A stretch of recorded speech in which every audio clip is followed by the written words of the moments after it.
kadalasan ng malas ang pinapamalas. Kailan ba to magwawakas? Dumanas ng saya, dumanas ng ligaya. Pagdating ng panahon, nawawala rin ang sigla. Ang gustong patunayan, hindi ko maabot. Puro pasakit ang inabot, laging lumuluhod. Ang sahod ko ay sakto, butas pa rin bulsa. Sawi pa rin ang palad, wala pa rin pag-asa. Kinakagat kahit mahirap, dapat lang pagtyagaan. Ang sitwasyong ganito, dapat lang pagdaanan. Aking naunawaan ang silbi ng aking buhay. Sana ang panahon ay aking pang mahintay. Laging bumubulong, kailan ba to matatapos? Ako'y hikahos, sa hirap ay humahangos. Ang puso'y namamaos, sa kahihiyang wakas sagutan ng buhay. Kailan ba lilitaw? Pagod at pawis ang namuo sa ilalim ng pangarap.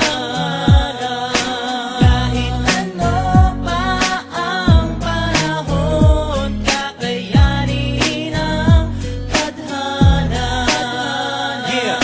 Sa sitwasyon na to parang walang pag-asa. Ginawa na ang lahat para lang makahinga, pero di makahinga, di man lang makangiti. Bakit di makamtan? Ako ba'y nagkamali? Yo, paano nga asenso kung ako'y nasa ilalim? Tamis ng buhay, tinatabunan ng dilim.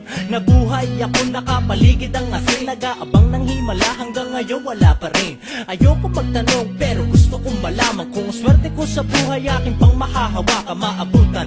Ang hangarin ko'y matikman, hindi ako titigil hanggat di ko naranasan na. Sana ang buhay hindi sobrang hirap. Sana sa buhay abot ang pangarap. Pawis ang namuo sa ilalim ng pangarap.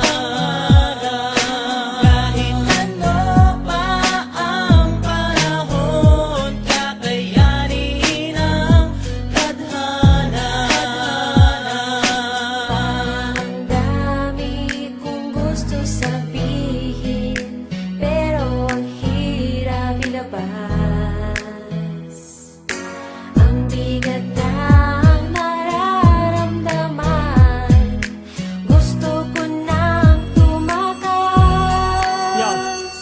Ang bawat tao sa mundo ay merong pagkukulang, mga tanong di masagot kung bakit ba nahihirap at tatahimik at sa pagkatao. Mga asal ay binago, masakit man sa damdamin na lahat biglang gumuho, naglaho. Mga pangarap ay wala ng bukas, tinik sa lalamunan at kamay ay nakarihas. Pinipilit at tumakas sa mundong pinapasan, pag-ibig sa damdamin tinatamas ay kasawian. Liwanag ang pag-asa, pagbabago ang daanan. Di na kailangan ng milagro para ating matakasan ang paghihirap at mga bakong dinaanan. Dugo at pawis ang puhunan, sabay tayong lumaban at sa putikan. Kapag umuulan sa aming bakuran, paano makakasilong kung ako'y nauubusan ng himala? Ipaliwanag ang tamang leksyon, basahin nyo sa aking harapan, itama ang eksplanasyon.